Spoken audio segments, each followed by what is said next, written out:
ജമ്മു കാശ്മീരിൽ 10 വർഷത്തിന് ശേഷം ജനാധിപത്യ പ്രക്രിയ പുനഃസ്ഥാപിക്കപ്പെട്ടിരിക്കുന്നു. ലോക്സഭാ തെരഞ്ഞെടുപ്പ് നടന്നു കഴിഞ്ഞ ഏതാനും മാസങ്ങൾക്ക് മുൻപ്.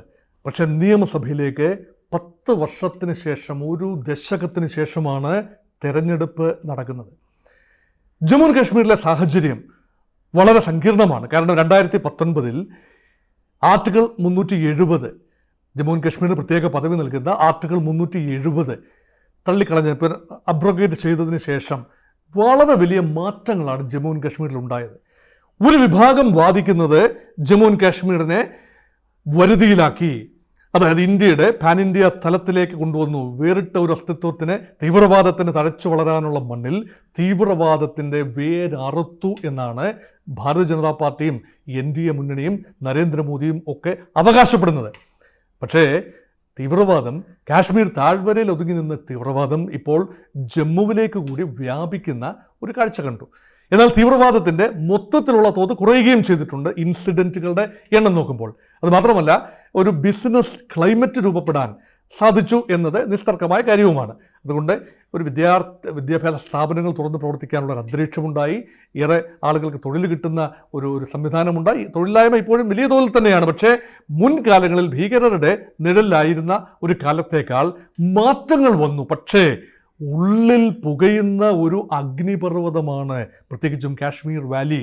കാശ്മീർ വാലിയിലെ 2 പ്രദേശങ്ങളാണല്ലോ, ജമ്മു, ഹിന്ദു ഭൂരിപക്ഷ പ്രദേശമായ ജമ്മുവും കാശ്മീർ വാലി അവിടെ മുസ്ലിം ഭൂരിപക്ഷ പ്രദേശമാണ്.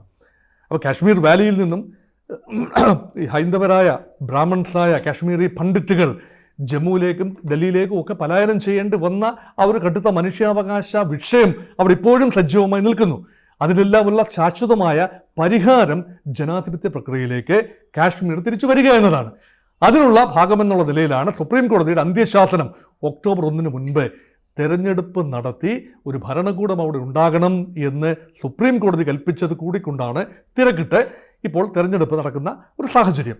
തെരഞ്ഞെടുപ്പിൽ ഇപ്പോൾ ഡീലിമിറ്റേഷൻ കമ്മീഷൻ, അതായത് നിയോജക മണ്ഡലങ്ങളുടെ അതിർവരമ്പുകൾ രൂപപ്പെടുത്തുന്ന ആ ഡീലിമിറ്റേഷൻ എക്സസൈസിലൂടെ 90 അംഗങ്ങളാണ് ഇപ്പോൾ നിയമസഭയിൽ ഉണ്ടാകേണ്ടത്.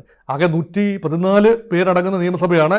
അതിൽ ഒരു 24 സീറ്റുകൾ പാക് അധിനിവേശ കാശ്മീരിലാണ്. അപ്പോൾ അവിടെ തെരഞ്ഞെടുപ്പ് നടത്താനാവില്ല, കാരണം അത് ഇന്ത്യയുടെ നിയന്ത്രണത്തിൽ അല്ലാത്തത് കൊണ്ട്. മറ്റ് 90 നിയമസഭാ മണ്ഡലങ്ങളിൽ തെരഞ്ഞെടുപ്പ് നടത്തുന്നു. അവിടെ ജമ്മു മേഖലയിൽ 2-3 സീറ്റുകൾ കൂടുതലായി വർദ്ധിച്ചു. മുൻപുണ്ടായിരുന്നതിനേക്കാൾ കാശ്മീർ മേഖലയിൽ ഒരു സീറ്റ് വർദ്ധിച്ചു.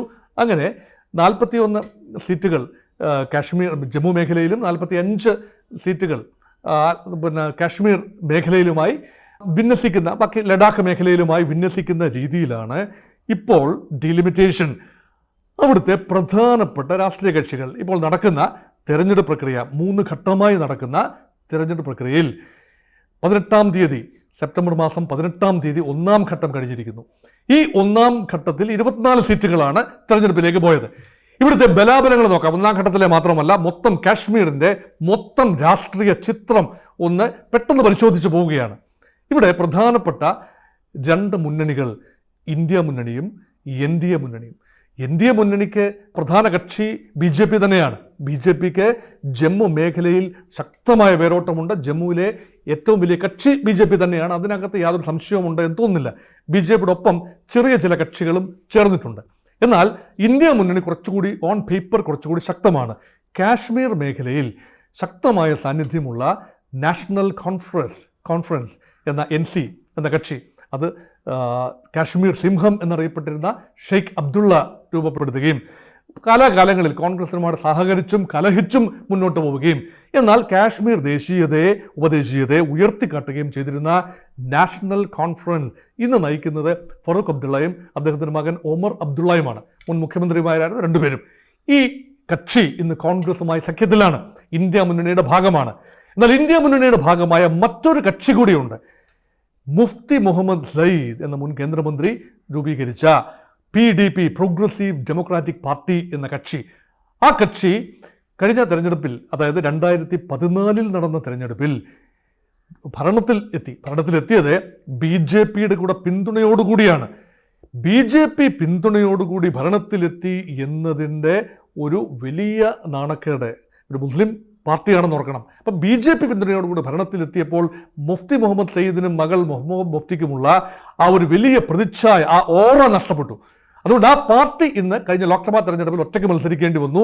ഇന്ത്യ മുന്നണിയിൽ സ്ഥാനമുണ്ടെങ്കിൽ പോലും നാഷണൽ കോൺഫറൻസുമായുള്ള അഭിപ്രായ വ്യത്യാസത്തിൽ PDP ഒറ്റയ്ക്ക് മത്സരിച്ച് കേവലം 5% വോട്ട് മാത്രം നേടി തീർത്തും നിറം മങ്ങിയ ഒരു പ്രകടനമാണ് കാഴ്ചവെച്ചത്. ഇപ്പോഴും ഇന്ത്യ മുന്നണിയുടെ ഭാഗമായി തുടരുമ്പോഴും കാശ്മീരിൽ നാഷണൽ കോൺഗ്രസ് സഖ്യത്തിൽ PDPക്ക് പങ്കാളിത്തമില്ല. അവർ ഒറ്റയ്ക്ക് മത്സരിക്കുന്നു. ഇതോടൊപ്പം തന്നെ ചേർത്ത് വായിക്കേണ്ട മറ്റ് ചില കക്ഷികളുമുണ്ട്. NDA മുന്നണിയിലോ ഇന്ത്യ മുന്നണിയിലോ ഇല്ലാത്ത ഏതാനും ചില കക്ഷികൾ. അതിൽ എൻജിനിയർ റാഷിദ് ഒരു MP ആണ്. അദ്ദേഹം ബാരാമുള്ളയുടെ ലോക്സഭാംഗമാണ്. അദ്ദേഹം ബാരാമുള്ളയിൽ നിന്നും പ്രധാനപ്പെട്ട മുന്നണി സ്ഥാനാർത്ഥികളെ ഒമർ അബ്ദുള്ളയെ ഉൾപ്പെടെ പരാജയപ്പെടുത്തി, സജ്ജാദ് ലോണിനെ ഉൾപ്പെടെ പരാജയപ്പെടുത്തി സ്വതന്ത്രനായി ജയിച്ചു വന്ന എൻജിനിയർ റാഷിദ് രൂപീകരിച്ച പാർട്ടി, ആ പാർട്ടി അവാമി പാർട്ടി. അപ്പോൾ ആ ഒരു അവാമി ഇത്തിഹാദ് പാർട്ടി, ആ പാർട്ടി കാര്യമായ വേരോട്ടം കാശ്മീരിൽ ഉണ്ടാക്കിയിരിക്കുന്നു. ജമ്മു മേഖലയിൽ സാന്നിധ്യമില്ലായെങ്കിലും 6-7 മണ്ഡലങ്ങളിൽ, നിയമസഭാ മണ്ഡലങ്ങളിൽ നിർണായക സാന്നിധ്യമായി ആ പാർട്ടി മാറിയിരിക്കുന്നു. ആ പാർട്ടി പിടിക്കാൻ സാധ്യതയുള്ള വോട്ടുകൾ ഒരുപക്ഷെ ഇന്ത്യ മുന്നണിക്ക് ലഭിക്കാവുന്ന വോട്ടുകളാണ്, അല്ലെങ്കിൽ നാഷണൽ കോൺഫറൻസിനോ കോൺഗ്രസിനോ ലഭിക്കാവുന്ന വോട്ടുകളാണ്. അതുമാത്രമല്ല BJPയുടെ ഒരു ട്രോജൻ ഹോഴ്സായി കടന്നു വരുന്ന ഒരാളാണ് മുൻ കോൺഗ്രസ് നേതാവ് കൂടിയായ ഗുലാം നബി ആസാദിന് ആസാദ് പാർട്ടിക്ക് ചില പോക്കറ്റുകളിൽ സ്വാധീനമുണ്ട്. ആസാദ് പാർട്ടി ഒറ്റയ്ക്ക് മത്സരിക്കുന്നു എങ്കിൽ പോലും ആസാദ് പാർട്ടി പിടിക്കുന്ന വോട്ടുകളും ഇന്ത്യ മുന്നണിക്ക് ദോഷകരമായി ബാധിക്കാവുന്ന വോട്ടുകളാണ്. അതോടൊപ്പം തന്നെ അനേക ചെറു കക്ഷികൾ, ജമാഅത്തെ ഇസ്ലാമി പോലെയുള്ള തീവ്ര നിലപാടുള്ള, റാഡിക്കൽ ഇസ്ലാമിസ്റ്റ് നിലപാടുകളുള്ള കക്ഷികളും തെരഞ്ഞെടുപ്പ് രംഗത്തേക്ക് വരുന്നൊരു കാഴ്ചയാണ്. അതുകൊണ്ട് വളരെ സങ്കീർണമായ ഒരു തെരഞ്ഞെടുപ്പ് ചിത്രമാണ് ഇപ്പോൾ വരുന്നത്. കഴിഞ്ഞ ലോക്സഭാ തെരഞ്ഞെടുപ്പ് ഒരു ബാരോമീറ്ററായി എടുക്കുകയാണെങ്കിൽ നാഷണൽ കോൺഫറൻസ് ആൻഡ് കോൺഗ്രസ് സഖ്യത്തിന് 41 നിയമസഭാ സെഗ്മെന്റുകളിൽ ഭൂരിപക്ഷമുണ്ട്. ഇവിടെ ജമ്മു ആൻഡ് കാശ്മീരിലെ തെരഞ്ഞെടുപ്പിൽ ചിത്രത്തിൽ 10 സീറ്റുകളിലാണ് BJPയും കോൺഗ്രസും മുന്നണികൾ ജയിച്ചത്. പക്ഷേ ഇവിടെ നിയമസഭാ സെഗ്മെന്റ് വരുമ്പോൾ അവിടെ ലേശം മുൻതൂക്കം ഇന്ത്യ മുന്നണിയിലെ ഘടകകക്ഷികളായ കോൺഗ്രസിനും നാഷണൽ കോൺഫറൻസിനുമാണ്. 41 സീറ്റുകൾ. അതോടൊപ്പം തന്നെ PDP മുന്നിട്ട് നിന്ന 7 സീറ്റുകളും കൂടി ചേരുമ്പോൾ 50 സീറ്റോളമാണ്. അത് 90 അംഗ നിയമസഭയിൽ ഒരു മന്ത്രിസഭാ രൂപീകരണത്തിന് സാധിക്കുന്ന ഒരു നമ്പേഴ്സ് തന്നെയാണ്. അതേപോലെ തന്നെ വീണ്ടും ആവർത്തിച്ചു കൊള്ളണമെന്നില്ല. ഇത് നിയമസഭാ തെരഞ്ഞെടുപ്പാണ്, ചിത്രം വ്യത്യസ്തമാണ്, നേതൃത്വം വ്യത്യസ്തമാണ്. അതുകൊണ്ട് ലോക്സഭാ തെരഞ്ഞെടുപ്പ് ഒരു സൂചനയാണ് എങ്കിൽ ഇന്ത്യ മുന്നണിക്ക് ചെറിയ അഡ്വാൻറ്റേജ് ഉണ്ട്. ഇവിടെ സംഭവിക്കാൻ സാധ്യതയുള്ളത് ജമ്മു മേഖലയിൽ പരമ്പരാഗതമായി BJPക്കുള്ള സ്ട്രെങ്ത് നിലനിർത്താനാണ് സാധ്യത. അവിടെ BJP എതിർക്കുന്നത് കോൺഗ്രസ് ആണ്. നാഷണൽ കോൺഫറൻസിന് വലിയ വേരോട്ടം ജമ്മു മേഖലയിലില്ല. അവരുടെ മുഴുവൻ സാധ്യത മുഴുവൻ കാശ്മീരിലാണ്. ഇവർ തമ്മിലുള്ള സീറ്റ് ഷെയറിങ്ങിൽ 90 സീറ്റുകൾ വീതിച്ചെടുത്തപ്പോൾ 31 സീറ്റുകൾ കോൺഗ്രസിനും 46 മറ്റ് സീറ്റുകൾ നാഷണൽ കോൺഫറൻസിനും കിട്ടുകയും 5 സീറ്റുകളിൽ പരസ്പരം അവർ മത്സരിക്കുകയും സൗഹൃദ മത്സരത്തിൽ ഏർപ്പെടുകയും ചെയ്യുന്ന ഒരു കാഴ്ചയാണ് കാണുന്നത്. അതുകൊണ്ട് ജനാധിപത്യ പ്രക്രിയ തിരിച്ചു വരുന്നു. പാർട്ടികളുടെ മുദ്രാവാക്യം എന്താണെന്ന് നോക്കാം. BJP പറയുന്നു ഈ തെരഞ്ഞെടുപ്പ് കഴിഞ്ഞു കഴിഞ്ഞാൽ ജമ്മു ആൻഡ് കാശ്മീരിൽ പാലും തേനും ഒഴുകുമെന്ന മോഹന വാഗ്ദാനമാണ് BJP നൽകുന്നത്. അവർ പറയുന്നത് ഭീകരതയുടെ വേരെടുക്കാൻ ഒരു BJP നയിക്കുന്ന, NDA നയിക്കുന്ന ഒരു സർക്കാർ ഉണ്ടാകണമെന്ന് പറയുന്നു. അതുമാത്രമല്ല ഒരു സംസ്ഥാന പദവി പുനഃസ്ഥാപിക്കും എന്ന വാക്കാലുള്ള ഉറപ്പും പറയുന്നു. പ്രത്യേക പദവിയെക്കുറിച്ച് ഒന്നും പരാമർശമില്ല. ആർട്ടിക്കിൾ 370 പുനഃസ്ഥാപിക്കുമെന്ന് BJPക്ക് പറയാനാവില്ല. കാരണം അത് മോദിയുടെ ഒരു നയമാണ്, NDAയുടെ നയമാണ്. കഴിഞ്ഞ പ്രാവശ്യം വളരെ 2019 വളരെ നാടകീയമായി കൊണ്ടുവന്ന ഒരു നീക്കം, അത് BJPയുടെ ദേശീയ അജണ്ടയിൽ തന്നെ ഉള്ള കാര്യമാണ്. 3 കാര്യങ്ങളാണ്. രാമക്ഷേത്രം അത് നിർമ്മിച്ചു കഴിഞ്ഞു, ആർട്ടിക്കിൾ 370 അത് നീക്കിക്കഴിഞ്ഞു, ഇനിയുള്ളത് യൂണിഫോം സിവിൽ കോഡാണ്. അതിനുള്ള നടപടികളിലേക്കാണ് BJP. അതുകൊണ്ട് ഇക്കാര്യത്തിൽ BJP ആർട്ടിക്കിൾ 370 പുനഃസ്ഥാപിച്ചുകൊണ്ട് ജമ്മു ആൻഡ് കാശ്മീരിന് പ്രത്യേക പദവി നൽകും എന്ന് കരുതാനാവില്ല. പക്ഷേ കോൺഗ്രസ് നാഷണൽ കോൺഫറൻസ് അലയൻസിൻ്റെ മുഖ്യ മുദ്രാവാക്യം 2019 മുൻപുള്ള സ്ഥിതി പുനഃസ്ഥാപിക്കും. അതായത് ജമ്മു ആൻഡ് കാശ്മീരിൻ്റെ സംസ്ഥാന പദവി ഇപ്പോൾ യൂണിയൻ ടെറിട്ടറി പദവിയാണ്. ജമ്മു ആൻഡ് കാശ്മീർ എന്ന യൂണിയൻ ടെറിട്ടറിയും ലഡാക്ക് എന്ന മറ്റൊരു യൂണിയൻ ടെറിട്ടറിയും അത് മാറ്റി ആ സംസ്ഥാന പദവി പുനഃസ്ഥാപിക്കും. അതുമാത്രമല്ല ആർട്ടിക്കിൾ 370 INDA അധികാരത്തിലെത്തിയാൽ തീർച്ചയായും 370 പുനഃസ്ഥാപിക്കും എന്ന ഒരു വാഗ്ദാനമാണ്. എങ്ങനെയാണ് കാശ്മീരിലെ ജനത ഇതിനോടൊക്കെ പ്രതികരിക്കുന്നത് എന്ന് കാത്തിരുന്ന് കാണാം. 2 ഘട്ടം കൂടെ ബാക്കിയുണ്ട്.